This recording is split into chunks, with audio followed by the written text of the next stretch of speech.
तो उसे सिर्फ अपनी अम्मी को तो राजी कर लिया मैंने हनान। क्या दिखाना चाहती हो तुम लोगों को? शायद उसने अंधी मोहब्बत की थी उससे, सहन में खूबियां ही नजर आती थी। के हक महर में आप बात, मुझे ये रिश्ता कबूल है।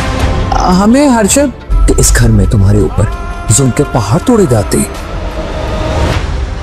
अब तुम्हारा इम्तिहान है। बस कुछ शर्तें हैं मेरी, उसके मंजूर है आपकी? मेरी बेटी साथ अपनी दुकानें उसके नाम कर देगी।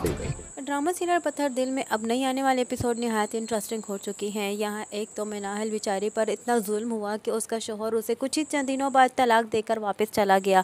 मिनाहिल अभी इस हादसे का शिकारी थी कि उसकी फूफो फिर से उसके ऊपर एक मरतबा रौब जमाने लगी हैं और उसे ये दबा रही हैं, ये कहकर कि अगर तुमने किसी को बताया तो मुझसे बुरा कोई नहीं होगा और तुमने सारी ज़िंदगी अब यहीं पर मेरे साथ मेरे घर में रहना है। इसीलिए अब तुम्हारे लिए यही बेहतर होगा कि तुम सबको यही बताओ कि तुम इस घर में खुशी से रह रही हो और तुम्हारा शोहर तुम्हारे लिए बहुत कुछ भेजता भी है और तुमसे बहुत ज़्यादा मोहब्बत भी करता है। तुमने किसी को अपनी तलाक के बारे में नहीं बताना, क्योंकि अगर तुमने किसी को बता दिया तो मुझसे बुरा कोई नहीं होगा और तुम ये सब मजलूमियत वाली शक्ल बना के सबके सामने मत आकर तुम ये सब पर जाहिर करती हो कि तुम पर इस घर में बहुत ज़्यादा जुल्म होता है। आइंदा तुम्हारी मैं ऐसी शक्ल ना देखूँ। और इस पर ये वो उसके लिए इसको मज़ीद डांटती है तो वो खामोशी से सबकी बातें सुन लेती है, उसकी सारी बातें सुन लेती है, उसे कुछ नहीं कहती। यहाँ दूसरी जानिब अभी भी वलीद मनाहिल को नहीं भूल पाया। वो मनाहिल को अभी अपनी माँ के साथ बैठा याद करता है और यही कहता है कि मनाहिल ने अंधी मोहब्बत की थी अपने शोहर से और कभी उसकी खूबियाँ ही नज़र आई, उसे हमेशा उसमें कोई खामियां नज़र आई ही नहीं। वलीद सब कुछ जानता है कि उसका शोहर किस किस्म का इंसान था, लेकिन फिर भी उसकी खुशी की खातिर खामोश रह गया। यहाँ दूसरी जानिब ज़ारा हन्नान से शादी करने के लिए इतनी उतावली हो चुकी है कि अब वो किसी चीज़ को देख नहीं रही और ना ही उसे कोई अच्छा बुरा नज़र आ रहा है। उसकी माँ और भाई के लाख समझाने के बावजूद भी वो नहीं समझ रही। उसकी माँ काफ़ी ज़्यादा परेशान होती है, उस पर ज़बरदस्ती करती है, तो जिस पर मनाहिल जो है उसे समझाती है कि अगर आप कांटेदार झाड़ियों में अपना फंसा हुआ दामन निकालने की कोशिश करेंगी तो वो बेहतर नहीं है। बेहतर ये होगा कि आप मनाहिल ज़ारा की जो ख्वाहिश है उसकी पूरे कर दें और अगर आपको बेहतर लगता है तो उसके यहाँ इस रिश्ते के लिए हामी भर दे।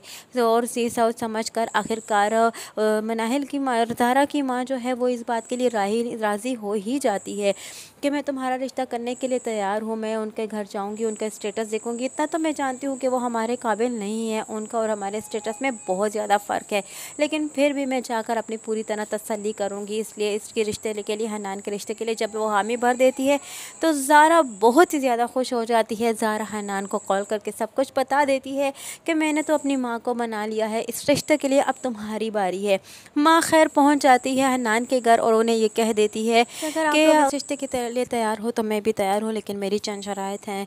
खैर हन्नान की माँ काफ़ी हंसी खुशी से उस शर्तों पर राज़ी होने के लिए कह देती है कि मैं आपकी सारी शराइत मानती हूँ, लेकिन वो ये नहीं जानती कि आने वाली शराइत क्या होंगी। वो तो बस सिर्फ इस लालच में है कि जब शादी हो जाएगी तो हन्नान जो है वो काफ़ी ज़्यादा दौलतमंद हो जाएगा, इसलिए वो उसकी शर्त रखने से पहले ही हामी भर देती है। लेकिन उसकी माँ उसे ये कह देती है कि अगर आप लोग शादी करना चाहते हो ज़ारा की, अपने घर में हन्नान और ज़ारा की एक शादी देखना चाहते हो तो फिर आप लोगों को अपनी सारी दुकानें हैं जो हैं वो ज़ारा के नाम करनी होंगी और 30 तोले जो होगा वो सोना आप लोगों को पहनाना होगा। हन्नान और उसकी माँ एक दूसरे का चेहरा देखते रह जाते हैं।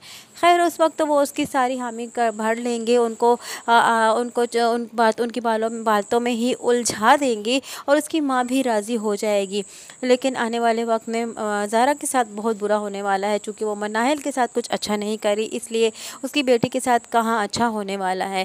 खैर यहाँ हन्नान की माँ जो है वो हर एक के सामने बढ़ा चढ़ा कर वो कहती जा रही है कि हन्नान की शादी जो है वो एक बहुत अमीर तरीन घराने में होने वाली है, उसको डॉलर्स में पॉकेट मनी मिलेगी और आने वाले वक्त में बहुत ज़्यादा अमीर होने वाला है और जिन जो लोगों का वो कर्जदार है उन लोगों को वो आगे जाकर कर्ज दिया करेगा। इसलिए उसके कर्जदारों को कहती है कि आप लोगों को कुछ अरसा सब्र करना होगा, आने वाला वक्त हन्नान का भी बहुत अच्छा होने वाला है। हन्नान खुद भी मोचे करेगा और साथ ही साथ आप लोगों को भी मोचे करवाएगा और आप लोगों को भी कर्ज दिया करेगा। वीडियो पसंद आई हो तो वीडियो को लाइक करना और चैनल को सब्सक्राइब करना हरगिज़ ना भूलिएगा और साथ ही साथ हमारे बेल आइकन को भी प्रेस करना हरगिज़ ना भूलिएगा ताकि हमारा नया आने वाला नोटिफिकेशन आप तक बआसानी पहुँच सके।